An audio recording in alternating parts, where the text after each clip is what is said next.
Hi, everyone. This is Kerristen, and thank you so much for tuning in to another episode of the Relocate Podcast.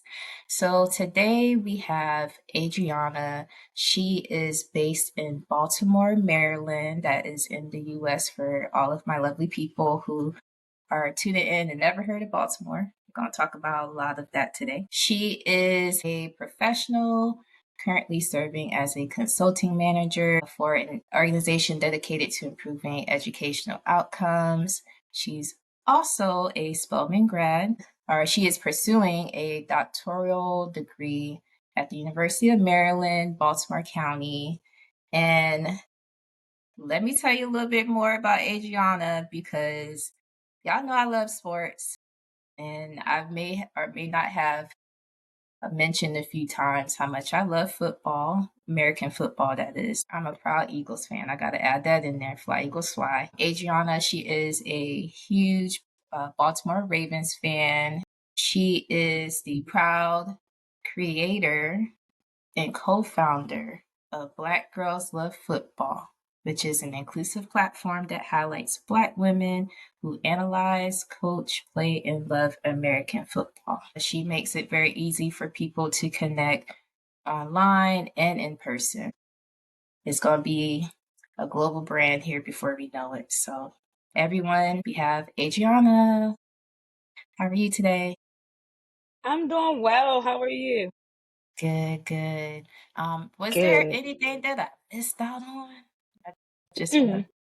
to. Okay. Nope. Got everything. Yeah, and Adriana, when she was in college, she also studied abroad in China. And at some point of her life, she relocated to Brooklyn, to the New York area. So we're going to get into that as well. Baltimore. For those who have never heard of Baltimore and never seen Baltimore, how would you describe it? If you've never heard of Baltimore, I would describe Baltimore as the best city to get authentic food, to meet authentic people. Um, and I would describe it as the most northern southern city. So when you think of, Atlanta, you think of Charlotte, you think of even Richmond, and then you think of Baltimore, I would say that we are where the Southern hospitality stops, but we have a bit of hospitality here in our city. We are very unique in our accent. Our accent can be noted around the entire world. We truly have, the best seafood on the planet. I will say I've never been like, to Australia or any place like where that might be known for their tasty, fresh ocean food. But I will say Baltimore has the best seafood I've ever had, and it's bar none. So anyone who has never heard of Baltimore, I would say like for sure, we have the best food, the best people. People immediately think of Baltimore with some of the crime because we are a high crime city, but a lot of it is not. We don't live in a vacuum, and we don't experience life in a vacuum, and so a lot of our crime is also connected to a history of a white flight and gentrification that has happened in our city. A lot of things that impact us are constantly being studied. We are one of the number one cities that are studied for sociology, for medical issues, for medical sociology. And I say that to say like some of the issues, some of the negative things that surround, if you were to Google Baltimore, some of the negative things that might come up are not things that are just or single issue problems, but they are issues that reflect a city that has grown and shrink over time, and then we are we are experiencing a renaissance and a revitalization. You know what? I'm really glad I asked that question because people who are familiar with Baltimore, crime may be the first thing they think of, but I've only been once and I enjoyed my time there. I did not get to try the seafood. um, but I have to stick a pin in that the next time I go back. I have to try seafood. I really feel like if you are on the outside looking in and you're hearing all of these like negative things, negative like feedback regarding the city, I definitely recommend do a little more research, maybe actually go and visit. People I've Hmm. met there, very kind. I learned a lot about the history of the city, and there is pride in being from Baltimore and experiencing the ups and downs of the city. And honestly, there's no city that is perfect, anyways. It's just not. It just doesn't exist. You can't tell New Yorkers that. Don't let them hear you say that. They'll lose it. Yeah. To tune into the episode I did a few months back with a lady who moved from New York to Tulsa. Okay, so we learned that. We learned a little bit about Baltimore. And I know that eventually you uprooted, you left. Could you briefly just walk us through the moment when you realized that maybe your hometown wasn't the right fit per se for the life that you envisioned? To be honest, when you are from here, you are constantly told, like, if you're successful, you shouldn't stay here. If you're successful, you should move somewhere else. Whatever you do, get out of Baltimore because of the crime, because of the teenage pregnancy, because of some of like the negative impacts and influences. So I knew from childhood that I wanted to go away for college. So I always had my heart set on Spelman. So I went away to college in Atlanta, Georgia. I fell in love with Atlanta. Atlanta is the mecca for African American people to thrive, to become entertainers, to become legends, to be entrepreneurs. I mean, you can be whomever you want to be when you're down in Atlanta. And that was just such an eye-opening moment for me in my life. And I always tell people Atlanta raised me to be the woman that I am now. I had to really learn how to become an adult, in college there. I really wanted to go away for college. And then when I was graduating from Spelman, I applied for the Woodrow Wilson Fellowship, and I got a fellowship to go to NYU, and so I went to NYU for my master's. I will say for myself, as much as I loved Atlanta, my least favorite part about Atlanta, and still to this day, my least favorite part about Atlanta is the traffic. I knew after those 4 years of me being there that I did not want to continue to live in a place where it took me 30 minutes to get everywhere. I knew that I wanted to be in a metropolitan area that would allow me to just take a quick train ride. And I had this love for New York that I still have it. I love how convenient it is to just hop on a train and go somewhere and not have to worry about too much traffic. And so I had my mindset on going to NYU for grad school. So I moved there and graduated in May 2011 from Spelman, and then I moved to New York in September 2011. So the second half of the year. And then from there, I lived in New York. I moved into the financial district. And it's pretty cool to see because I lived right over top of ground zero.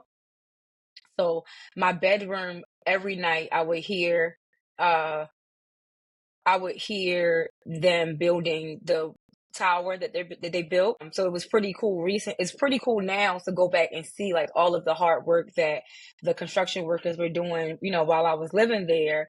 Now I see like what they were working on 24 hours a day. Like there was never not any construction on the upkeep of the memorial that was created, as well as the one tower that they built. And they also created the up what I'm understanding now is that before the terrorist attack in 2001, there was already a shopping mall like in that area, which I'm not familiar with because I was in 7th grade when it happened. I kept wondering like why it was so much construction all the time when I was there in 2011 and 2012, and now I know they were basically rebuilding some of like the shopping. There were some shopping centers that people were shopping, like while they were at work or on their lunch break, that were connected to the World Trade Centers, and to the train stations that were there. I had no idea that many, though so much was right there in that area, that was impacted by the attacks. And so living there, I got to really learn more of the history of the people that worked in the Twin Towers, and the lives that were impacted. Not only people who worked there, but there was a school. There was a school right next to me, next to my apartment building, and then of course people who lived in my actual building were impacted by the terrorist attack as well. Most of the doormen who I met that were like in charge of my building were still there since, that have been there just as long. Oh my gosh. Brave souls. I know, I know.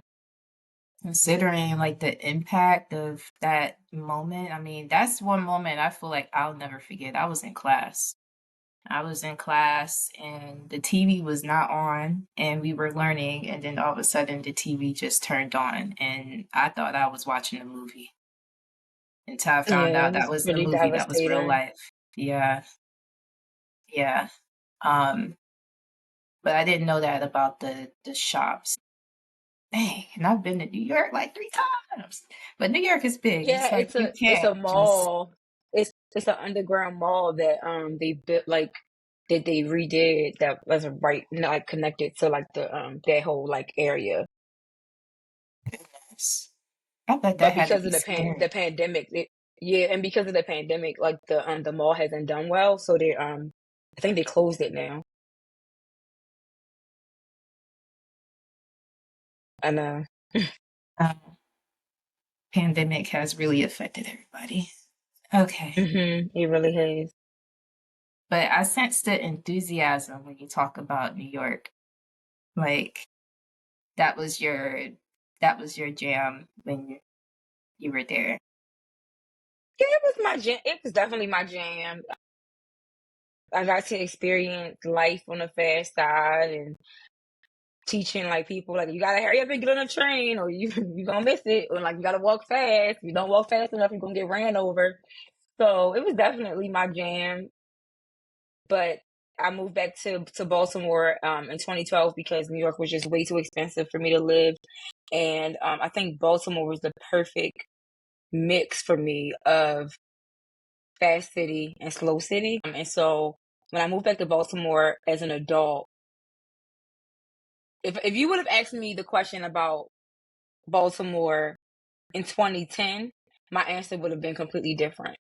But now, once I relocated at 22 years old back to Baltimore, I looked at Baltimore in a completely different way.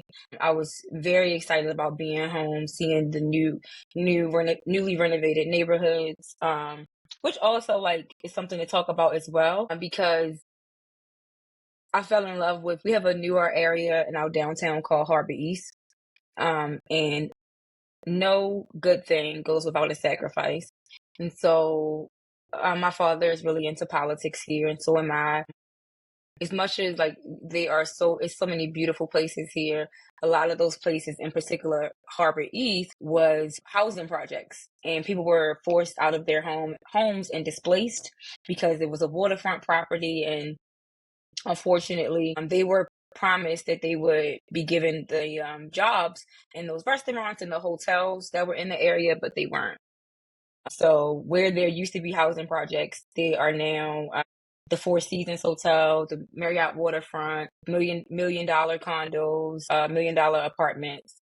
Really great restaurants, but there was a sacrifice for the area to look like that. And so the older I get, I am always mindful and conscious of like, being involved in my community and remembering that, though there were sacrifices that were made before a lot of these spaces that we get to enjoy now were there. You know what? I'm glad that you spoke on that because I just had a thought earlier. Like when people think of relocating or just like moving or being existing in whichever environment that you live in, like a lot of the decisions that were made, it is in a sense political. Like when it comes to neighborhoods where you thrive or neighborhoods that are struggling, like it just uh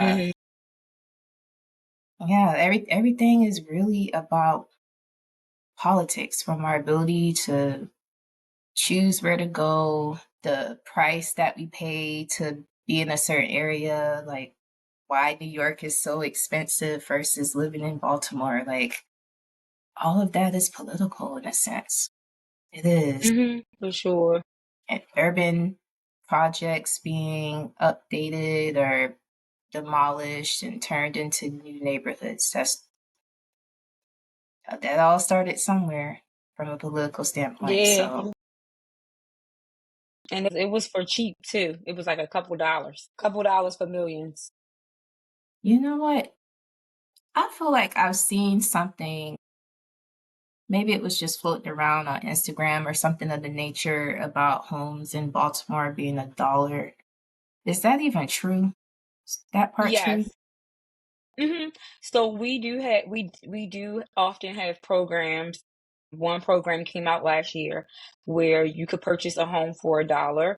The caveat is you need to have $97,000 in a promissory note or $97,000 in a minimum of $97,000 in a promissory note or in liquid to secure the home because you don't want to get it for $1 and then you sit on it and do not renovate it and do not work on it.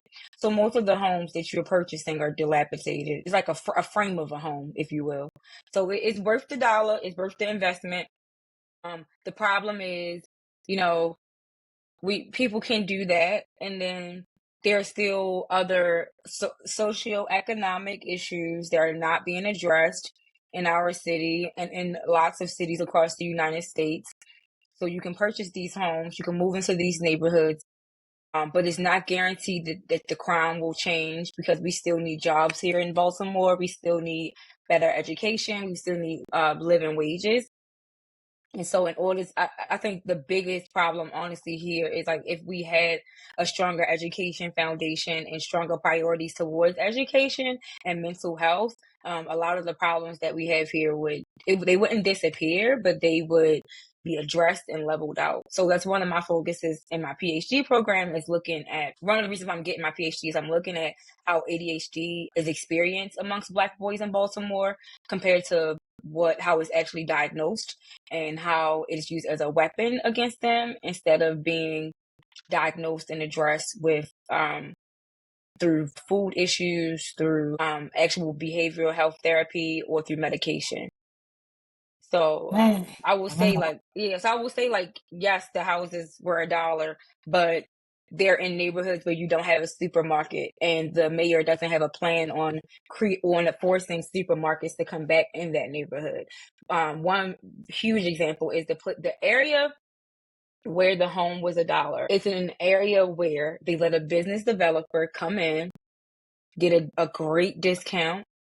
I mean, he used the city of Baltimore for all kinds of grant money. This man, I don't want to say his name because it's all kinds of lawsuits and stuff pending between him and the city. But he sat on his property. He promised to develop all these different apartment buildings, and now he's like, peace out. He promised that he would put a supermarket in the bottom of the apartment building. There is still no supermarket in that building 5 years later. There is so many different developers who come into the city who like say they're going to do XYZ. They don't do it.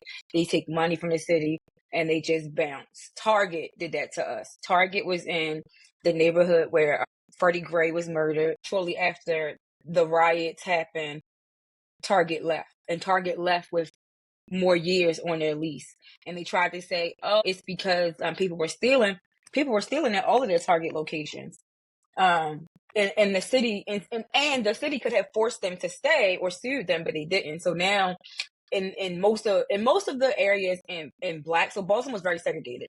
Most of the areas in Black Baltimore are vacant homes and food desert, which is super frustrating. And sorry, I'm kind of going on a rant. I'm going to stop my rant soon. But as a Baltimorean, I love this city so much, and it's very frustrating as a Black professional who moved back, from college and grad school. I want to thrive here. I want my city to thrive, of course. I want to be able to enjoy everything, but I also want people who look like me to enjoy the amenities of the city as well, right? And so it's just super frustrating looking at West Baltimore and East Baltimore with the vacant homes and the drug addiction centers, but only having corner stores. Like where I live in a very affluent neighborhood, but not too far from me is one of the worst neighborhoods in Baltimore, and there are no supermarkets. Like they would have to come over towards my neighborhood to go to the market. So it's very frustrating just to witness and like have conversations with like family members or friends. Most people, I was on a Instagram post the other day, and this guy made this joke like I was in this really rich neighborhood in Baltimore, and it were all these fancy cars, and people were like, "What neighborhood was he in?" And it's so interesting because it's so segregated that the people that were commenting on his post really never heard of so many of the wealthy neighborhoods that are here. Like I started to comment and then I was like, never mind. Because it is on purpose that people don't know of the neighborhoods. One particular neighborhood, Roland Park, they were forced to desegregate in the 90s. They still had a clause in their homeowners association in the 90s that Black people could not move and purchase homes in that area. I don't even know if a Black person purchased a home there yet. Wow. In the 90s, yeah. We have Boy. we have some of the most beautiful homes. The area where I live, actually, President Bush's one of the twins used to live over here. And you know, And that's one of another his thing I family want to members. mention about the homes, that they were beautiful. Oh, But go yeah. ahead. No, go ahead. Yeah, no, the architecture is, It's oh, beautiful. whew, you can't beat it. It is just something out of this world. Yeah. I hope people listen to this and kind of like change their perception when it comes to relocating and how it impacts locals and how certain moves, as far as like that $1 deal or whatever they want to call it online, like the looks can be like so deceiving when it comes to the actual process. Like if you're gonna do something like that, like invest in something like that, do the right thing. You know, do the research on the area and try and give back to the area as much as possible. Don't just take Hmm. advantage of the system and abuse it. It's a lot. Um, and I wish maybe I need to get you back on here because these are issues that I want to more so talk about when it comes Hmm. to being and existing in new spaces.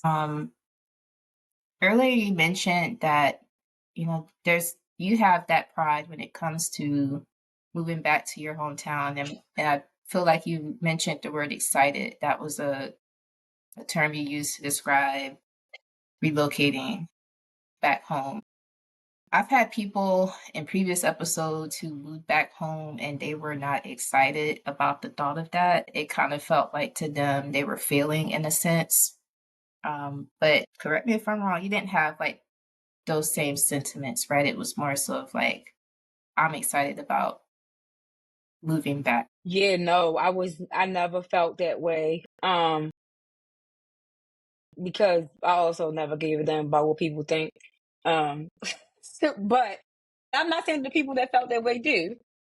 But for me, I definitely get how people would think that because it is this false notion that like moving away to a big city means you're successful. And people still think I live in New York. And I'm always like, no, I lived here since 2019. Like, nah, I'm here. I think what I've done is really fight that notion that moving away means you're successful. I think it's a way to stay in your hometown and be successful and build the community around you and build on the community that you have. So for myself, I went to a high school in Baltimore. We have two really popular high schools, or the top collegiate high schools, um, Baltimore City College High and then Baltimore Polytechnic Institute. We are rival schools, over 100 years old. Oh, it's like over 150 years old of a rivalry. It's the second oldest rivalry in the country and the first oldest rivalry in the state. Rivalry. I hate my accent. I hate saying that word. Part of why I was excited to move back is because I have such a strong foundation with high school classmates. And then also, um, I was just excited for like I said, I've witnessed Baltimore experience a renaissance, and living back home with money is different than living back home with no money. So that's another reason why I was excited because I was teaching. You know, I had just graduated from NYU, so I had that experience in my tool belt. So I think my excitement just came from being back home and just experiencing Baltimore as an adult. I was very sheltered as a child. My mom was like, you can't go outside, you can't do this, you can't do that. And so coming back as an adult was super exciting because I got to really experience the real Baltimore. To those who are not familiar, with your brand. You have a son, and I'm not sure how old he is in relation to your decision to move back to Baltimore, but that was after, or your son came after relocating, right? Or was it before? So I moved from New York back to Baltimore in 2012.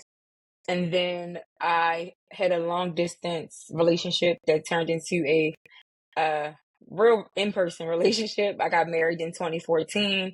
I got divorced, and we were living here in Baltimore. I got divorced, or got separated in 2018, um, and moved back to New York, because that's like where I really wanted to be, since my husband and I were no longer together.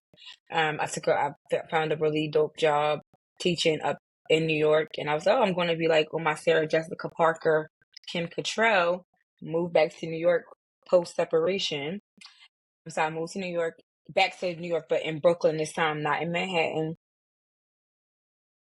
And within a few months of being there, I moved in September. I was pregnant in February, because I was trying to live my best Sex in the City life. So, because of my health issues, I knew I could not sustain my life in New York with my pregnancy. I knew I could not sustain my, like, just like my health was pretty rough. I had kidney failure in addition to having a high risk pregnancy, and the doctors that I was dealing with in New York, they tried their best, but I don't know if it was just their lack of experience, lack of research, or lack of technology, which you would think it wouldn't be a lack of technology in the greatest city on earth.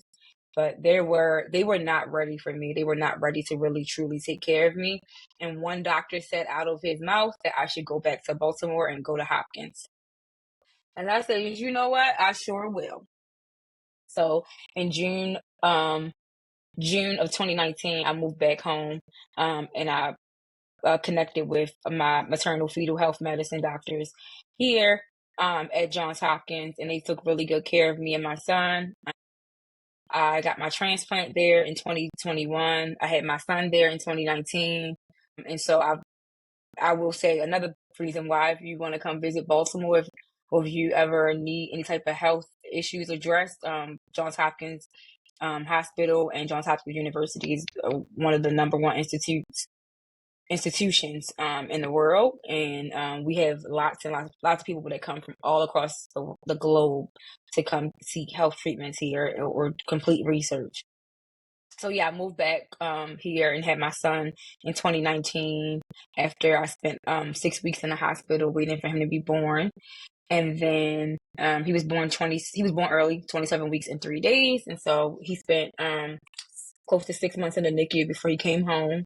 Even like in that experience, I really got to re-experience Baltimore again. And as time changed, so did Baltimore, and I really got to witness some of the new and improved activities that they were bringing into town. Like, we have CIAA now. We have so many different activities, so many different groups and events that are coming to town. And really, honestly, I've witnessed like a lot of, as much as we have Black poverty issues amongst like Black neighborhoods, we also have a large Black professional population. We have two great HBCUs here in Baltimore. So we have Coppin State University, and we also have Morgan State University, two state-owned and operated HBCUs, historically Black colleges and universities that produce some of the top Black professionals that we may know, or even that you might not have heard of yet. And so, especially in the sports industry, Morgan State is really great with that. And engineering, of course, Morgan is great for producing the top Black engineers. So that has been my experience since coming back in 2019 and being here for the pandemic. I will say again, like, I know that my education and my finances give me a different privilege of being able to walk to Whole Foods, or being able to just walk to a supermarket that has organic and healthy food, or being able to walk to Starbucks. Like, that is not something I take for granted. And I think when you talk about relocating, of course, people think like, oh, I want to live in, if you are a Whole Foods girly, or a Trader Joe's girly, you want to live in a neighborhood that's near that. But of course, like, living near these kind of places costs money. And It also means that sometimes you don't live around people who look like you. I live in an Orthodox Jewish neighborhood. Yeah, Baltimore is Gotta do number. what you I gotta think we do. are. Yeah, I think we are number 3.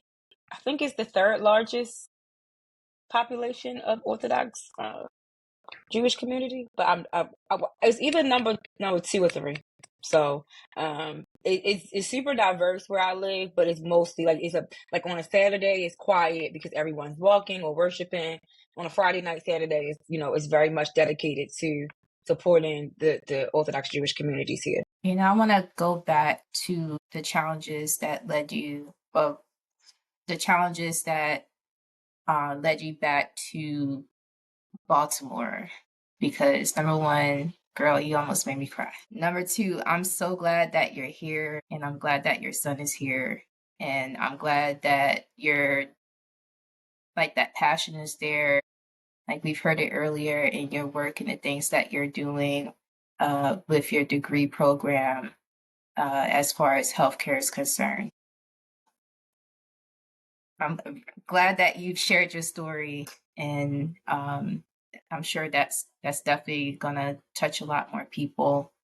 So, in a sense, you're in Baltimore, but like you're not only experiencing it as a professional, but you're experiencing Baltimore now as a parent. I'm wondering how your relationship with your hometown has changed now that you're experiencing it as a parent. As a parent, um, I'm always going to go where the resources are. And unfortunately, we don't have a lot of resources in Baltimore City for students with special needs. My son is on the autism spectrum, and Baltimore County has more resources than that I've experienced for students with autism or students with developmental delays.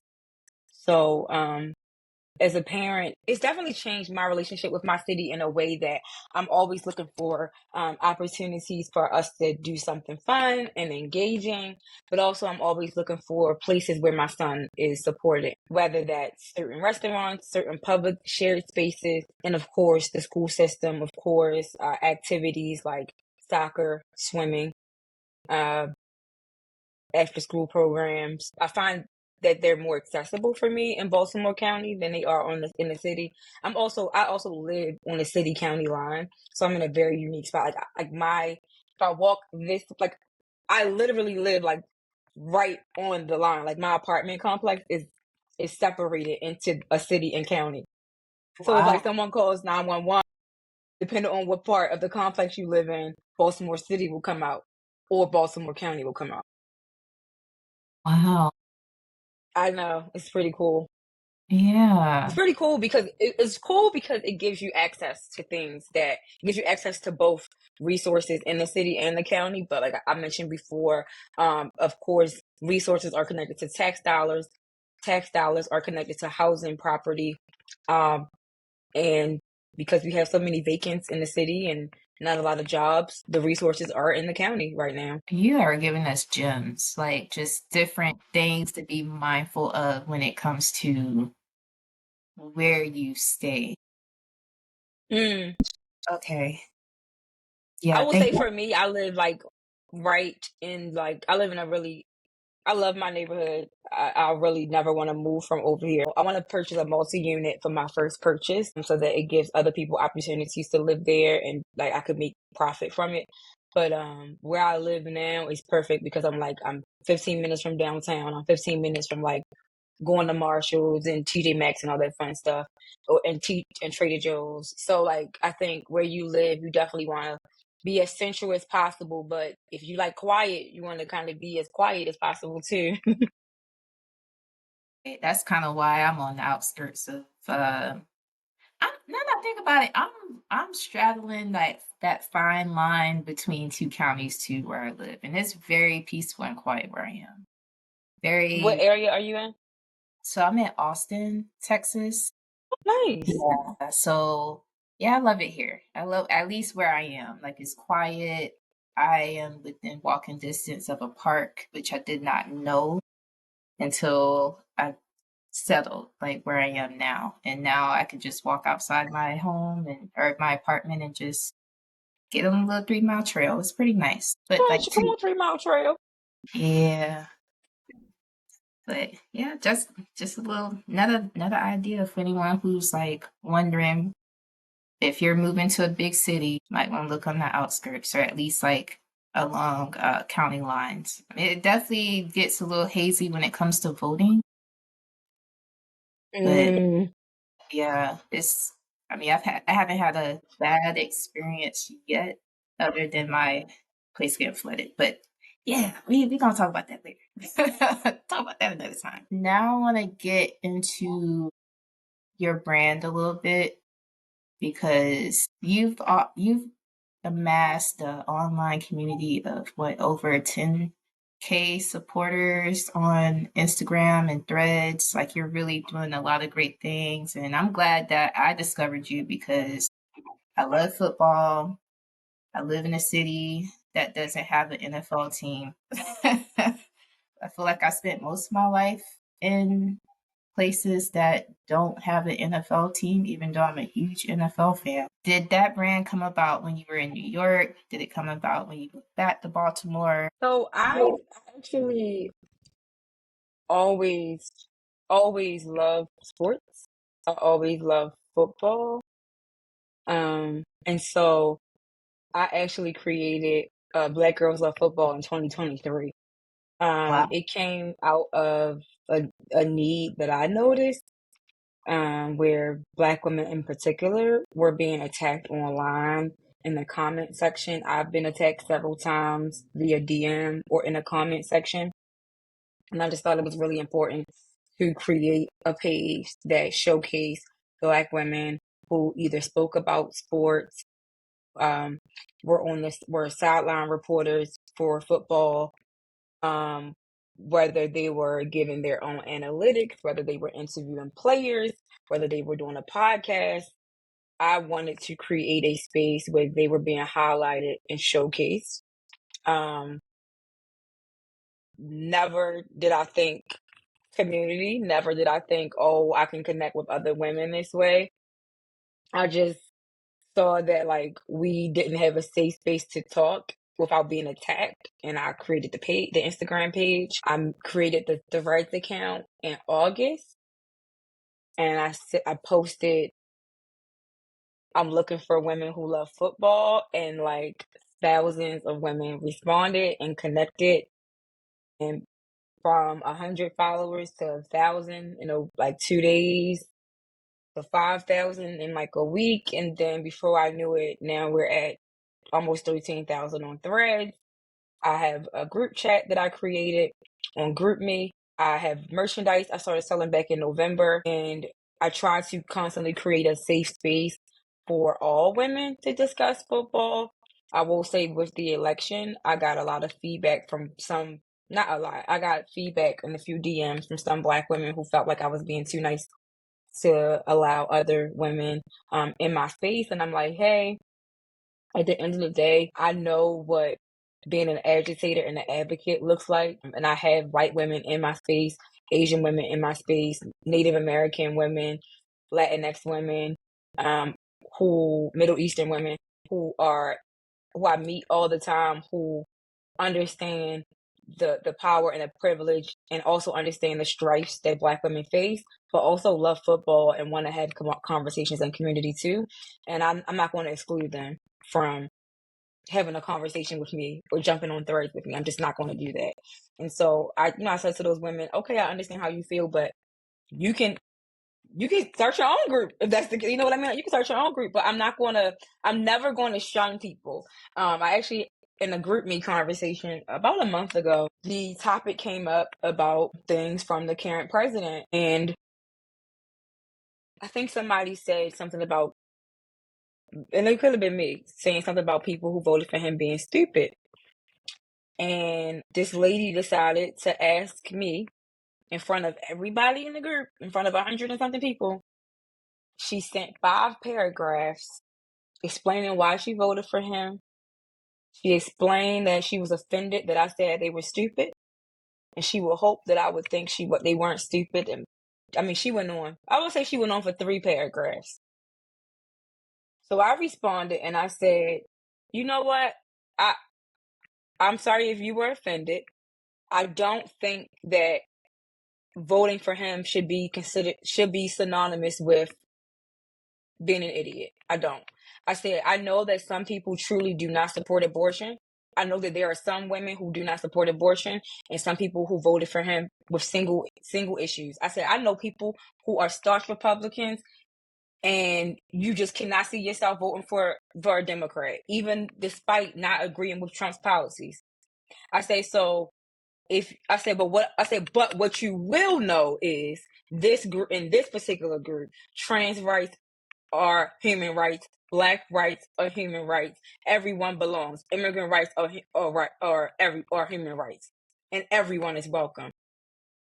So she goes on to respond about how she grew up poor and how she adopted some child. So before I was being so nice, but everybody in the group is like, you know what, miss? No. Because now you're making this about yourself. And this particular part of group me is supposed to be about introducing yourself. And it was like, I kept trying to like still be inviting, still saying you're accepted, you're welcome. But baby, she kept just making it worse. And I was just like, okay. Obviously, I have to come out and just say, like, if you voted for him, you know what? You can't be in a group with me. Because on Friday, I just lost a grant for work because of him. So now at this point, it's impacting my pocket and money that's going in my mind. Like at this point, I spent the whole weekend crying trying to figure out where am I going to work. So at this point, I am at the point where if you voted for him, you are an idiot. I am. I hate being that person though because that's not who I want to be. I see the good in all people. I don't see the good in him, but I see the good in all people. I used to. Like I tried to back in 2016 and 2017. I kept saying, "All right, it's something there." I'm like nobody can be that evil. That's what I kept thinking. But it's really harmful. It's harmful the rhetoric that's out there. Even yesterday, RFK basically was saying they're going to find a cure for autism. That hurt me to my core to hear somebody say that because I'm an autism mom and there is no cure for autism. And so we just live in a really like rough time and a rough moment. And I think having the community Black Girls Love Football creates a safe space for if people even want to talk about politics, that's allowed in a conversation. Sometimes I feel bad on threads because I'm like, I really want to work with brands. I really want to do sponsorships with brands. But I also feel like I'm human and like some things need to be said. And like, I can't, if a brand doesn't want to support me because I don't want to be apolitical, when apolitical right now means like you are signed up for the bull, you know what? I don't know. Like I struggle with that for sure, but I really do foresee Black Girls Love Football growing into a major global brand. And again, like I said, we welcome people from all walks of life. I'm noticing that even like men will jump in the conversations that we have, and it's not because they're trying to like take over the conversations. Sometimes they realize that men are toxic AF and they don't want to interact with other men. Like, you know what I mean? And I was driving today and I saw a message come up from somebody and I was like, you know what? I realized that some of them don't even want to interact or try to or be mansplained from other men. Sometimes they just want to talk and not have nobody talk at them. So I really am excited about this brand, my baby, another baby of mine, growing and hopefully, more and more people will join and more women will join, but also it'll always be Black women centered. Any content I create will always be Black women centered and where Black women will be uplifted and celebrated. Mhm. Um, it's crazy how you said or you mentioned that when you were thinking about this brand and introducing it to the world, community wasn't at the forefront, like at first, but it grew into such a big community. And I kind of spoke on it a little earlier, but I can tell you what your community has done for me at least. I've been in Austin for a little over 2 years. I moved here when the Eagles went to the Super Bowl 2 years ago, playing the Chiefs. And I was just looking for a space where I could be around fans and watch the game. I came from Houston. There's like a Houston Eagles club, and I would watch all the games with them. And I really felt like I was in Philadelphia in a sense, or around like a whole bunch of people I've known for years. Now I'm like, where am I going to go for that? And I have found places and people through Black Girls Love Football. They're not all black, which is okay. Because I'm still connecting with people and I'm building relations. And I may not be as like active in the group because I want to see these people in person. I really want to connect over my love of football, even if those even if people don't look like me or they're not from the same place I'm from. And I think that's the beauty of Black Girls Love Football, especially when you're in a city where there's no NFL team. So I appreciate Black Girls Love Football. I love what you're doing. I hope that when people move to a new city, especially one without an NFL team, you use this as a resource to connect and find your people. Y'all can all go to a sports bar together in your city with no NFL team and watch football like I'm doing. I don't necessarily want to travel to Dallas or travel to Houston. I definitely don't want to travel to Dallas. As a Eagles fan, I don't want to be there. So Mm-mm. it just, just is what it is. And I don't know if you've had like stories like this from other people who mention like how your brand has helped them adjust after a physical move to a new place. But I mean, that's just what it's been doing for me, and I appreciate it. That I really appreciate hearing that because I had no idea. No one has mentioned that to me. No. Hopefully, they'll listen to this Yes. and maybe reconsider, like, hey, because that's the first thing I'm looking for. Because I like football is just kind of like at the top of my list, like top three of like interests that I have. Like I love sports, but I specifically love football. And I will do what I can to connect with that wherever I live. All right. Well, last question that I ask everyone, because you've had quite a journey and you're building, you're a community builder. Might as well label that. You're not just a content creator, you are a community builder. And as your brand continues to shine online and build connections in person, I see a lot of great things happening for you in the future. But like as you take this moment to just reflect on where you came from and how you got to this moment, what advice would you provide to the younger version of yourself? Mm, mm. You know what's funny? So my younger version was so naive and so judgmental that I know that she would be so confused as to why I am divorced but have a child with someone who was not my husband. I know she would be very like, girl, ugh. Because I was just so judgmental and so much by the book. I was just so much like everything has to be on my checklist. Married at 24, baby by 25. But I also think she would be like, oh, but you wouldn't have gotten the transplant without the hot mess of other things that were happening in your life. And I think she would be surprised, like, and also like the surprise is I actually had a baby because it was very difficult for me to conceive. But I think that the advice that I would give to my younger self now, after I have experienced life, is number one, I wish I would have taken a gap year from undergrad to grad. that would have given me an opportunity to really see what life was like instead of being so hyper focused on my career. And I think the second thing is that my biggest advice would be to be flexible with myself and to give myself more grace. That is something that I'm learning now at 35 years old, is that I need to be more flexible and being and honor my body and honor my feelings and my thoughts, and be able to pivot despite whatever comes my way. Ooh, you know what? I have one more question.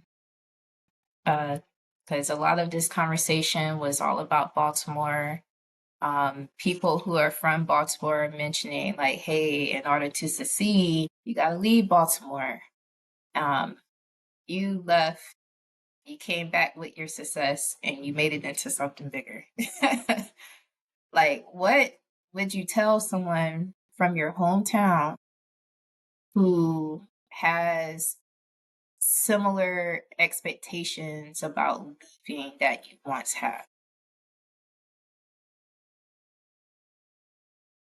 That I would tell them that it's worth staying here and that there are so many opportunities that are here and that we are constantly revitalizing and experiencing a renaissance, and to really think about considering the opportunities that are here and building based off of what you already see instead of trying to go out and start something new. And I think Baltimore is in a unique place too. Like, it's that you're in proximity of so many other bigger cities and metropolitan areas, which is great.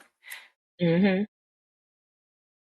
I hope that if someone from Baltimore is listening to this episode and you don't live in Baltimore right now and you're maybe in the process of moving back, don't feel bad about it. I can kind of say that from a place where I moved from South Carolina to Texas. I'm from South Carolina. I moved to Texas, to Houston actually. And after 5 years, I almost moved back home. And I felt so bad. I did not want to move back. And I didn't move back. But like, in hindsight, I'm thinking like, even if I did, I would have still used that moment to give back to my hometown however I can. And I would have definitely flipped that opportunity into building the lifestyle that I want and really being a go getter as far as like my career and professional wise. So if you're listening out there, um, Adriana just laid the blueprint. Let her be your beacon of hope that you can make it wherever you are, especially if you're back in Baltimore or headed back to Baltimore. So, or wherever city that you may be from, if it's not Baltimore. I think I have a friend is from Dallas. She left Dallas, moved to Austin, and unexpectedly had to move back to Dallas. But she is doing so well for herself. So well. So, I mean, possibilities can be endless. It's just your mindset, attitude. I know this might be coming from a privileged place as well, but still be encouraged. And yeah, that's all I have to say. And I don't know if you want to add on to that, but that's all I have to say about it. Nope, I agree with you Okay. wholeheartedly. All right. Well, Adriana, thank you so much for your time. Thank you for being vulnerable and sharing your story with us. I think your story is pretty unique. I haven't had a lot of people on here who moved back to their hometown, but I would like to. And if y'all would like to connect with Adriana, connect with Black Girls Love Football, I'm going to leave all of her details in the description of this episode. And also, you can find this episode on YouTube, Spotify, and Apple Podcasts. So make sure y'all are following for Adriana's story. Get into the description so you can get connected with her and also get connected with me because Mm-hmm. I think Period. I'm pretty cool. I think I'm pretty cool. You are. All right. And then maybe Oh, we gonna talk offline because I love me some Lamar Jackson, but we gonna get into it. I'm like, that's another reason why I'm dying to get to Baltimore. I need to see him like in person in Baltimore before he retires. So there's that. That's But right. You will. You will. Come on, girl. yeah, I surely will. But yeah, y'all get into it. Get connected so y'all can travel too and watch some football. All right. Well, y'all have a lovely day and see you on the flip side. Bye.